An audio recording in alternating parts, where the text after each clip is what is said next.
Well, spike strips are supposed to give law enforcement a good way to stop dangerous drivers. But as 9 on your side's Craig Smith reports in tonight's Operation Safe Roads report, an innocent driver says DPS and spike strips put her and other drivers in danger.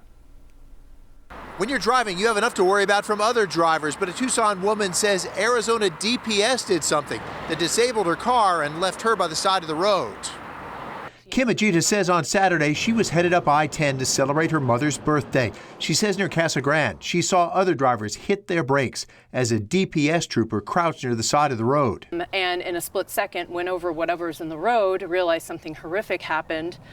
At that moment, putting two and two together, realizing my tire, or later find out 2 tires, are flat, trying to navigate my way off the freeway going 70, 75 miles an hour with someone very close behind me, which I later realized was the suspect. She says that suspect was someone DPS was trying to stop using a spike strip like this one. It plunges hollow spikes into a tire to let the air out and force a driver to stop.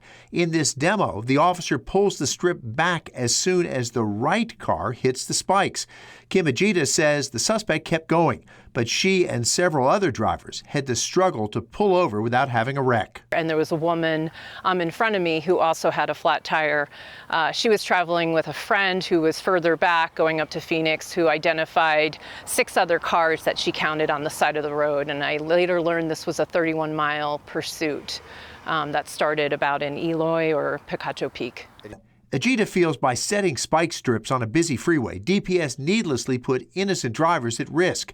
The agency's own general orders on pursuits says in part, quote, all personnel involved in a pursuit shall continually evaluate the nature and seriousness of the offenses against the risk of initiating and continuing emergency vehicle operations, and shall recognize the safety of the public is the primary concern.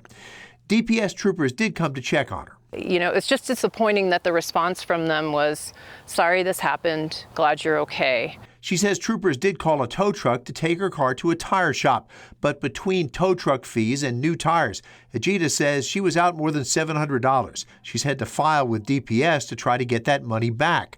There's no getting back the fright of a flat at high speed, the hours required to get back on the road, or that birthday party for her mom. Craig Smith, KGUN 9 on your side. It's been more than 24 hours since KGUN 9 asked DPS to comment on this case and explain its spike strip policies. As of airtime, we have not received any answers, but if you want us to cover something in our KGUN 9 Operation Safe Roads segment, let us know. You can call the number on your screen or send an email to saferoads@kgun9.com.